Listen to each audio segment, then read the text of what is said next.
টঙ্গীর তুরাগ তীরে কাল শুরু হচ্ছে তৃতীয় ধাপের বিশ্ব ইজতেমা। এ ধাপে অংশ নিচ্ছেন মাওলানা সাদ কান্দলভির অনুসারীরা। আয়োজকরা জানান, এরই মধ্যে মুসল্লিরা মাঠে আসতে শুরু করেছে। রয়েছে ব্যাপক নিরাপত্তা ব্যবস্থা। ইকবাল সরকারের তথ্য ছবিতে প্রতিবেদন।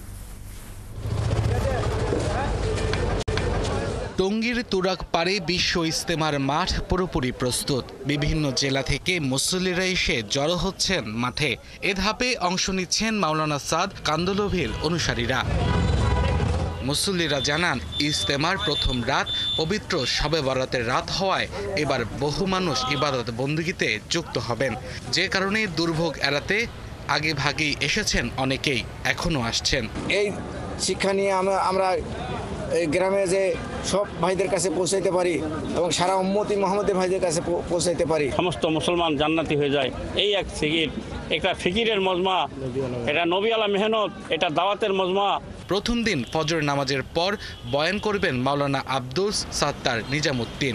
এরপর সকাল 10:30টায় বিভিন্ন খিত্তায় শুরু হবে তালিম। দুপুর 1:30টায় অনুষ্ঠিত হবে জুমার নামাজ। ইমান আমল শিক্ষা করতে পারে, দিনের উপর চলতে পারে, আল্লাহর হুকুম নবী তরিকা মতো চলতে পারে, এটা শিক্ষা করার জন্য আমরা এখানে আসছি। আল্লাহ তাআলা যে দাওয়াতের কাজ চালু করেছেন, এইটাই হচ্ছে সেই কাজ। গাজীপুর মহানগর পুলিশ কমিশনার জানান, শান্তিপূর্ণ ইজতেমা অনুষ্ঠানে আইন শৃঙ্খলা বাহিনী থেকে শক্ত নিরাপত্তা ব্যবস্থা নেওয়া হয়েছে। মুসলমান হিসাবে এখানে এসেছেন, এই পবিত্র দায়িত্বটি ইমানের অংশ হিসাবে নিয়ে আপনারা পালন করবেন। রবিবার আখিরি মোনাজাতের মাধ্যমে শেষ হবে ইজতেমার শেষ পর্ব। এর আগে 31শে জানুয়ারি থেকে 5 ফেব্রুয়ারি 2 ধাপে ইজতেমা আয়োজন করেন সুরায়ে নিজাম বা মাওলানা জুবাইরের অনুসারীরা।